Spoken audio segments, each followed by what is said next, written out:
목소리를 올립니다. 마가복음 12장 38절에서 44절까지의 말씀입니다. 예수께서 가르치실 때에 가라사대 긴 옷을 입고 다니는 것과 시장에서 문안 받는 것과 회당의 상자와 잔치의 상석을 원하는 서기관들을 삼가라. 저희는 과부의 가산을 삼키며 외식으로 길게 기도하는 자니 그 받는 판결이 더욱 중하리라 하시니라. 예수께서 연보궤에 대하여 앉으사 무리의 연보궤에 돈 넣는 것을 보실세 여러 부자는 많이 넣는데 한 가난한 과부는 와서 2렙돈 곧 한 고드란트를 넣는지라. 예수께서 제자들을 불러다가 이르시되 내가 진실로 너에게 이르노니 이 가난한 과부는 연보궤에 넣는 모든 사람보다 많이 넣었도다. 저희는 다 그 풍족한 중에서 넣었거니와 이 과부는 그 구차한 중에서 자기 모든 소유 곧 생활비 전부를 넣었느니라 하셨더라. 아멘. 오늘 말씀은 서기관과 과부에 관한 얘기입니다. 아마 기억하시는 분들은 과부의 이 얘기를 들으셨는데 그때 초점은 이 서기관이 과부의 것을 다 삼키는 그러한 일에 초점을 맞췄습니다. 하지만 오늘은 이 서기관과 이 과부에 관한 이 믿음을 좀 비교할 수 있는 그런 시간 되기를 원합니다. 이 마가복음은 굉장히 짧습니다. 그래서 마가복음 12장을 보시면은 예수님께서 예루살렘에 입성하신 후에 성전을 청소하시고 그리고 대제사장, 서기관, 장로들이 와가지고 계속 질문을 합니다. 무슨 원세로 그렇게 청소를 하시면서 우리를 못 살게 구십니까? 이렇게 막 질문을 합니다. 그래서 주님께서 포도원 비유를 합니다.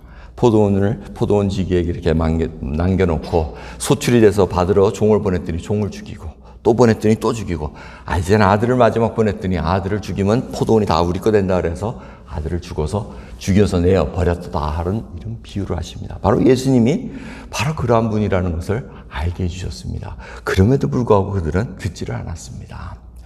그러면서 이들은 계속해서 꼬치꼬치 깨묻습니다. 예수님을 시험했습니다. 이 가이사에게 세금을 내야 됩니까? 그러니까 주님께서 동전 가져와라. 누구 형상이 있느냐? 가이사 거는 가이사, 하나님 거는 하나님께 드리라 이렇게 말씀하십니다. 또 부활에 대한 질문도 합니다. 너희들이 오해를 했도다. 이 천국에서는 시집장가 이런 거 없다 하고 이렇게 말씀을 단호하게 하십니다. 그리고 서기관이 또 나타나가지고 가장 큰 계명이 무엇입니까? 그러니까 하나님을 정말 사랑하라고 얘기합니다. 그리고 두 번째, 물어보지도 않았는데 두 번째 그 계명은 바로 이웃을 내 몸과 같이 사랑하라고 말씀하십니다. 자, 이렇게 질문했던 이유는 뭡니까? 바로 예수님이 흠이 없다는 것을 알기 위함입니다. 주님께서는 6월절에 돌아가셨습니다. 6월절에는 흠이 없는 양만을 바칠 수 있는 그러한 율례가 있었습니다. 그래서 이 서기관이 이제는 저희 죄를 위해서 흠 없으신 분으로 돌아가셨기에 지금 그들이 흠을 잡는 겁니다. 근데 흠을 잡을 수가 없었습니다. 근데 서기관들이 이 예수님을 자꾸 그리스도라고 인정을 안 하려고 그랬습니다. 그러면서 가져오는 얘기가 예수님께서 마가복음 12장 35절을 보시면 어째 서기관들이 그리스도를 다윗의 자손이라 하느냐고 이렇게 얘기합니다. 이 얘기는 뭐냐면 바로 그리스도가 오시면은 다윗의 자손으로 오시는데 예수님은 자꾸 자신이 메시아라 그러니까 이게 메시아라 그러면 하나님이 돼야 되는데 하나님이 아니라는 거 거기에 지금 초점을 맞춰서 물어보고 있는 겁니다. 그래서 이제 예수님께서 그 다음 절들을 쭉 읽어보시면은 다윗이 예수님을 보고 주라고 하지 않았느냐. 왜 그럴 수 있겠느냐. 그러니까 백성들이 그 얘기를 듣고 굉장히 즐거워하였더라. 얘기를 합니다. 그러니까 이 서기관들은 어떻게 해서든 예수님의 이 신성을 완전히 거꾸로 틀리려고 그리고 인정하지 않으려고 하나님의 말씀을 여기다 저기다 갖다 대는 것을 볼 수가 있습니다. 그러면서 오늘 본문 말씀이 시작됩니다. 이 서기관과 과부의 얘기가 나오는데 주님께서 서기관을 어떻게 표현합니까? 긴 옷을 입고 문 안 받길 좋아하고 성전이나 이 파티석에서 상석에 앉길 좋아하는 이들을 조심해라 하고 얘기합니다. Be aware, be alert. Be careful 이렇게 얘기를 합니다. 왜? 그들이 말하는 것과 행동하는 것이 같지 않기 때문에 그렇다는 겁니다. 그리고 과부의 가산을 삼켰다고 얘기합니다. 삼켰다는 것은 강탈했다는 겁니다. 뭐 가서 뺏은 것이 아니고 하나님의 말씀으로 묘하게 매니플레이트 해가지고 다 내놓게 만들었다는 겁니다. 그것이 사실은 오늘 과부의 생활비 드는 것하고도 사실 연관은 있습니다. 하지만 초점은 그게 아니고 그 초점은 지난번에 말씀드렸고 지금 초점은 이 서기관이 어떠한 믿음을 갖고 있었냐는 것입니다. 서기관이라 하면은 서기관은 하나님의 말씀을 연구하는 자입니다. 옛날에 포로되기 전에는 뭐 많은 일들을 다 감당했습니다. 성전에서 뭐 행정적인 일, 뭐 온갖 일을 다 했는데 바벨론에 포로 잡혀간 다음에 돌아와서는 거의 율법만 연구하는 그런 자로 옮겨졌습니다. 그래서 하나님의 말씀은 너무나 잘 아는 사람들이었습니다. 예를 들어서 동방 박사가 예수님 탄생한 그 별을 보고 왔을 때 헤롯 궁전에 가지 않습니까? 그 헤롯 왕이 누구를 찾습니까? 서기관들을 부릅니다. 그리고 메시아가 어디서 태어나느냐 좀 알아봐라 했더니 베들레헴에서 태어난다고 딱 알려줍니다. 그냥 성경을 바삭하게 아는 자. 그런데 태어났으면 그런 거하고 쫓아가 봐야 되는데 전혀 쫓아가지 않아요. 관심이 없다는 얘기입니다.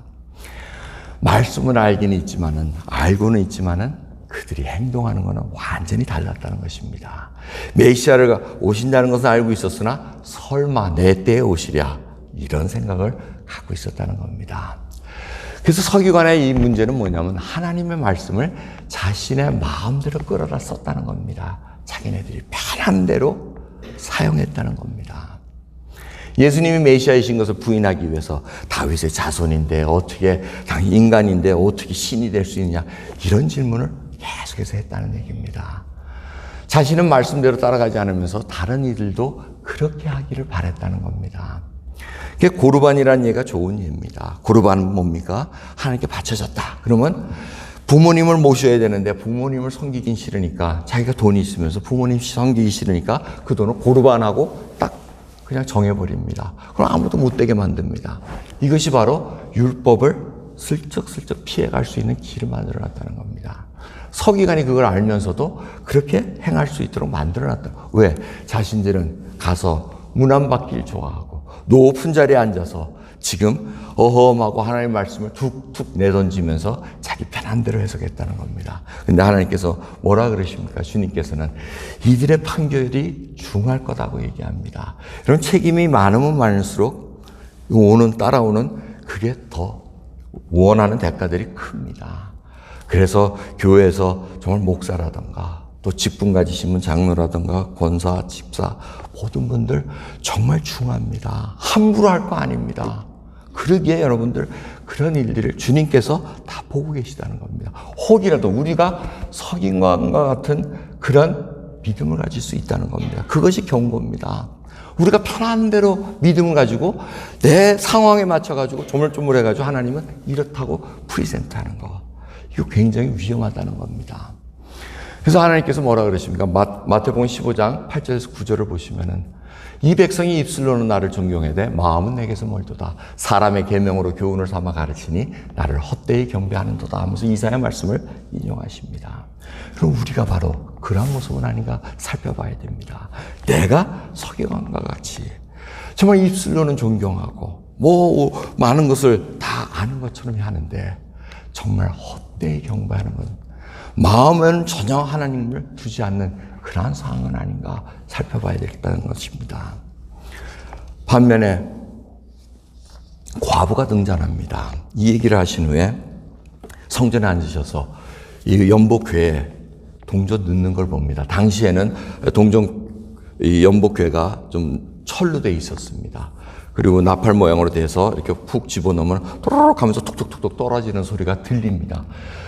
당시에는 지폐가 없었기 때문에 지폐가 없었고 다 동전을 넣는 소리니까 많이 넣으면 어떻게 됩니까? 소리가 많이 들린다는 거죠. 그러니까 오늘 본문 말씀 보면 부자들도 많이 넣었다고 얘기하잖아요.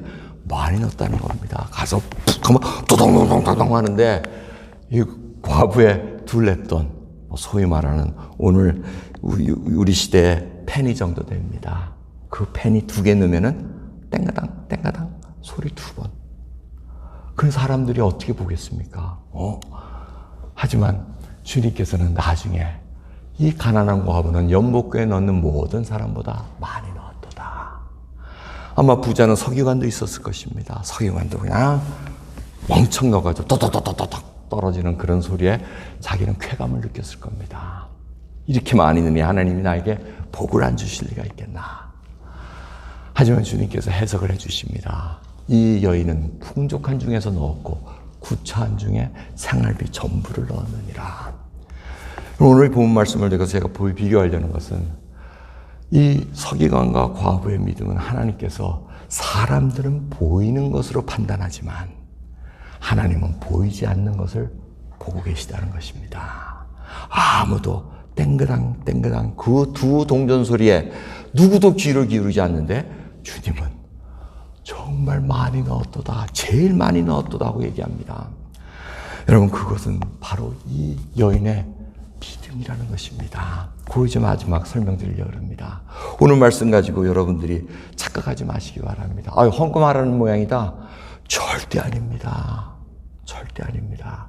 헌금은 각각 그 마음에 정한 대로 할 것이요 인색함으로나 억지로 하지 말지니 하나님은 즐겨내는 자를 사랑하시니라. cheerful giver, 즐겨내는 자, 그거를 좋아하십니다. 아이고, 오늘 주일이야. 또 헌금 내야 돼.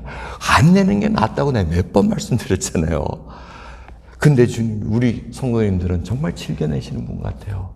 이제 11월 말이면 또 저희들 이 파이낸셜 칼렌더가 이제 끝납니다. 하나님께서 쓸 만큼 주시고 또 다 채워주시라고 믿고 저희들이 또 한 해를 마무리 지려고 그럽니다. 정말 여러분들 이것만은 꼭 알고 계셔야 됩니다. 억지로나 인색함이 아니라는 것. 이 과부의 마음이 바로 그랬다는 것입니다. 하나님 앞에 다 드리고 싶다는 것. 자기의 생활비 이거 없으면 어떻게 사나, 그게 아니고 이거 드리면 하나님 뭐 어떤 마음 상태인지 모릅니다. 하지만 저희들은 상상은 할 수 있습니다. 하나님 먹여주시겠죠. 성전에서 밥 먹여주니까 먹으면 됩니다. 이 생활비 이런 거 하나님께 의탁하는 상황, 이 상황을 이 과부의 심정으로 가셔서 한번 헤아려 보시기 바랍니다. 이 하나님께 드리는 마음, 환경은 어려우나 하나님을 신뢰하는 마음이 있었다는 것입니다. 지금 이걸 드렸음으로 말미암아 내가 뭐 더 가난해지는 것도 아니고 더 많아지는 것도 아닙니다. 이거 하나님께 생활비 전부를 다렸다 그래서 그 다음날 대박이 터져가지고 수억 달러가 오는 뭐 복권이 당첨됐다던가 뭐 이런 일이 있었다는 건 성경에 나오질 않습니다. 분명히 제가 알기로는 이 과부 이분은 계속해서 둘레돈을 계속해서 생활비로 유지하는 그런 상태로 살지 않았었나 이렇게 생각을 합니다. 하지만 감사한 건 뭡니까? 이 여인이 심령이 가난한 상태라는 겁니다. 주님, I'm broke. 나는 아무것도 할 수 없습니다. 저는 bankrupt 당한 상황입니다. 하나님, 그러기에 주님만 의지할 수밖에 없는 그러한 자라는 건 그 고백입니다. 여러분, 이 여인에게는 분명히 하나님을 신뢰하는 믿음이 쌓였으리라고 봅니다. 신뢰라는 건 참 무섭습니다. 이번 교통사고를 당한다면 제가 신뢰에 대해서 깊이 생각을 합니다. 신뢰가 깨졌습니다, 저는. 이제는 운전하는데, 무서워요. 옆에서 쌩 하고 달려가면 이게 언제 와서 들이박을까. 달달달달 떨기도 하고, 95번 달리면 이게 진땀도 나고, 괜히 구석에 가가지고 천천히 가려고 애를 쓰고, 이 신뢰가 떨어져. 언제 또 와서 뭐가 박을까? 이 신뢰가 떨어져서 회복하는데 굉장히 시간이 많이 걸려요. 지금은 좀 많이 나아졌습니다. 이제 한 달이 지났으니까. 그런데 이 여인에게는 어떻게 생활비를 다 드릴 수 있는, 하나님을 신뢰할 수 있는 믿음이 있었을까? 분명히 그 신뢰, 하나님이 원하는 그 믿음 속에서 이 여인이 점점 자라났다는 겁니다. 그래서 오늘 설교 말씀의 제목이 뭐냐면 견뎌내는 믿음이라는 겁니다. 우리가 얼마나 견뎌내는 믿음을 살고 있느냐. 서기관이나 과부는 믿음은 똑같습니다. 갖고 있었습니다. 그런데 하나님 보시는 그 믿음은 틀렸다는 겁니다. 서기관급 믿음은 뭡니까? 쇼업이었습니다. 긴 옷을 입고 시장 가서 문안 받는 거 좋아하고 대우받는 거 좋아하고 보이는 거 좋아하고 기도 외식하며 오래 하는 거 좋아하는 거, 그런 거. 그래서 결국 말씀을 자기 자신에게 맞추는 우매함을 보였다는 것입니다. 그럼 우리가 얼마나 그러한 우매한 행동을 많이 합니까? 제가 한번 예를 전에 말씀드린 것 같은데 어떤 분이 신실한 분입니다. 홍수가 나가지고 막 집에 막 물이 들이차니까 막 지붕에 갑니다. 지붕에 가가지고 막 하나님께 기도를 합니다. 주님 도와주세요. 구원해 주세요. 하니까 그때 마침 구명보트를 타고 딱 도와주러 오지 않습니까? 타세요. 아니요. 하나님이 나 구해주러 오실 겁니다. 가세요. 그 다음엔 헬리콥터가 와가지고 물이 점점 차니까 헬리콥터가 와가지고 막 사단에 내려가지고 빨리 올라오세요. 살아야 됩니다. 아니요. 하나님이 나 살려주실 겁니다. 그리고 나중에 물이 꽉 차가지고 익사해버립니다. 그리고 주님 만난 다음에 애스킹 합니다. 주님 그렇게 기도했는데 왜 안 도와주셨어요? 왜 안 살려주셨어요? 야, 내가 구명 정도 보여주고 헬리콥터도 보여줬는데 뭐 어떻게 더 보여주냐? 하고 이렇게 우셨다는 예화가 있으면 이 얘기는 뭡니까? 그냥 하나님의 말씀을 내가 그냥 그 안에 그냥 맞추지 말라는 얘기입니다. 지금 주권이 하나님께 있지 나한테 있지 않다는 것을 여러분 아십니까? 왜 하나님의 말씀을 내 편리한 대로 내 상황에 맞춰서 하나님 이렇게 해주셔야지 내 하나님이십니다 하고 말씀하십니까? 하나님은 이 성화의 과정, 계속해서 이끌어 가시는 이 과정은 예수 그리스도께 자라기 위함입니다. 그 일을 위해서 누구를 드립니까? 이 견뎌내는 믿음 참 어렵습니다. 여러분은 잘 견디고 계십니다. 결단해야 됩니다. 때로는 손해볼 때도 있습니다. 손해 안 보면서 하나님 앞에 내 믿음 자라게 해주세요. 참 어렵습니다. 이 믿음, 견뎌내는 믿음이 지금 팬데믹 시간을 통해서 얼마나 많은 심령들을 흔들어 놨는지 모릅니다. 그 가운데서도 우리 뉴라이프 하나님교회 성도님들 한 분 한 분 정말 패밀리들이 잘 보태주시는 거 감사드리게 생각합니다. 오늘 카톡으로 왔는데 하장, 여러분 베트남의 하장 우리 매년 가는 곳인데 이 황세현 목사님 교회에 저렇게 조촐하게 예배를 드립니다. 황세현 목사님 사모님, 그 다음에 며느리하고 이 자녀들하고 몇몇 드리는데 이 이유는 하장 지역, 하장이 꽤 큽니다. 근데 그 지역에 확진자, 코비드 환자 확진자 한 명이 생겨서 쫙 닫아버렸다는 거예요. 그 예배를 못 드리게 돼버렸어요. 그래서 지금 가족이 모여서 예배 드리는 이러한 상황입니다 하고 보냅니다. 이 보시면은 헌금함도 이렇게 딱 있습니다. 참 이거 보면서 안타까움의 마음이 듭니다. 같이 기도하면서 저희 교회를 위해서 기도하고 하는데 이 교회가 보통 100명, 150명씩 모이는 그런 장소입니다. 그런데 이제 뭐 10명도 안 돼서 예배드리는 이 코비드 환자 한 명 확진자 때문에 이러한 일들이 일어나고 있습니다. 하장 지역을 위해서 기도해 주시지만 정말 황세현 목사님 저 형제와 같은 분입니다. 어려울 때 힘들 때 동역자로서 같이 정말 사역을 감당할 수 있게 저희들이 밀고 이끌고 해가지고 서로 용기를 주는 그러한 귀한 사역자입니다. 얼마나 힘들겠습니까? 여러분 제가 이걸 보면서 동병상련입니다. 왜? 저희도 2020년도에 이런 일을 경험했기 때문에 저희들 여러분 기억하시지 않습니까? 10명 이상 못 모이게 했을 때 오지도 못하게 하고 그럴 때 그래도 예배는 드려야 된다 그래서 여러분 간절히 예배 드렸던 그 시간이 기억나게 만듭니다. 하나님도 분명히 은혜로 이 하장 지역에 황세현 목사님 동동 원교회도 잘 넘어갈 수 있기를 기도하면서 넘어가기를 원합니다. 여러분 이 견뎌내는 믿음 오래 참음입니다. 성령의 열매입니다. 견뎌내지 않으면 오래 참지 못하면 여러분 저희들을 다시 또 시작해야 됩니다. 좋은 예가 바로 애굽에서 출애굽한 이스라엘 백성들 그거 하나님 순종 안 했더니 그저 광야에서 40년간 뺑뺑 돌게 만들지 않습니까? 그걸 기억하셔야 됩니다. 빨리 가나안 땅에 가서 정말 뿌리고 씨 뿌리고 정말 만나와 이거 아닌 더 수준 높은 그 음식을 먹어야 되는데 내가 여기가 좋습니다. 그게 바로 서기관 믿음입니다. 그러면서 욥의 말씀을 저희들이 계속해서 저희가 보고 있습니다. 새벽 기도 때마다. 그런데 이번 주 말씀, 토요일 말씀 얼마나 감사한지 모르겠습니다. 욥 19장 25절 26절 보면 내가 알기에는 나의 구속자가 살아계시니 후일에 그가 땅 위에 서실 것이라. 나의 이 가죽 이것이 썩은 후에 내가 육체 밖에서 하나님을 버리라. 욥은 아무 이유 없이 재산 다 뺏기고 자녀들 다 죽어나가고 자기 육신이 망가졌습니다. 그리고 친구들 위로한다고 왔는데 그다음부터 너 죄 회개해라. 못 견디며 합니다. 너무나 억울해서 정말 어떻게 해야 될지 모르는 상황에 눈이 띄어집니다. 자기가 누구를 봤다 그럽니까?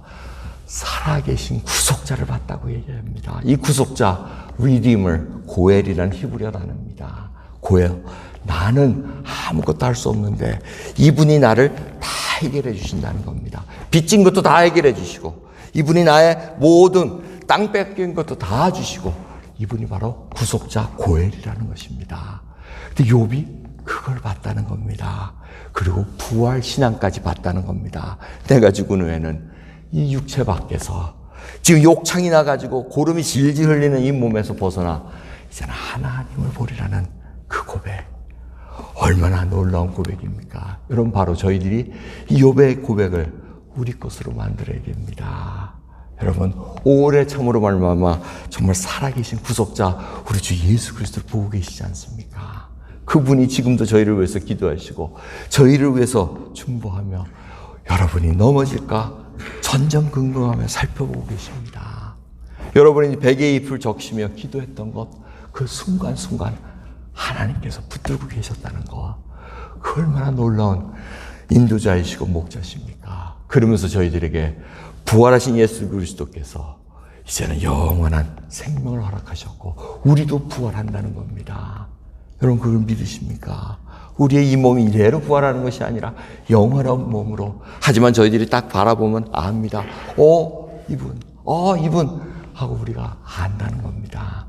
여러분, 그러한 부활신앙을 가지고 있게 이 땅에서 어려움, 이 땅에서 하나님 말씀대로 순종함으로 말미암아 오는 고통과 어려움은 우리가 능히 견뎌낼 수 있다는 그 믿음을 고백해야 된다는 것입니다. 그래서 하나님은 오늘 우리의 마음의 중심을 보신다는 겁니다. 여러분, 하나님 겉에는 관심이 없으십니다. 여러분이 얼마나 좋은 것을 가지고 있고 얼마나 많은 것을 가지고 있고 얼마나 다른 사람들에게 존경받고 하는 것에 대해서는 관심이 없으십니다. 정말 그 중심 속에 두 랩돈을 넣으면서 하나님을 신뢰하는, 하나님께서 그 마음의 중심을 봄으로 말미암아 정말 기뻐할 수 있는 그 믿음의 소유자로서 살아가기를 간절히 소원합니다. 기도하겠습니다. 하나님, 감사합니다. 정말 예수 그리스도와 함께라면 악우 골짜기라도 따라갈 수 있고 쫓아갈 수 있는 저희들이길 바라고 원합나이다. 주여, 저희들에게 진정 과부와 같은 그러한 믿음이 있습니까? 아니면 서기관과 같은 믿음으로 아직도 저희들이 덕지덕지 치장하며 살아오는 그러한 믿음의 사람들은 아닙니까? 주님, 불쌍히 여겨주시고 이제는 하나하나 다 벗어내기를 소원합니다. 정말 주님 앞에는 무엇을 숨길 수가 있겠나이까? 우리의 패부를 살피시며 마음의 동기까지 살피시는 하나님이신데 어찌 저희들이 숨을 수가 있겠나이까? 주여, 긍휼히 여겨주시고 심령이 가난한 자로서 오늘도 주를 만나고 갈 수 있는 귀한 은혜 허락해 주옵소서. 감사드리며 예수 그리스도의 이름으로 기도드리옵나이다. 아멘.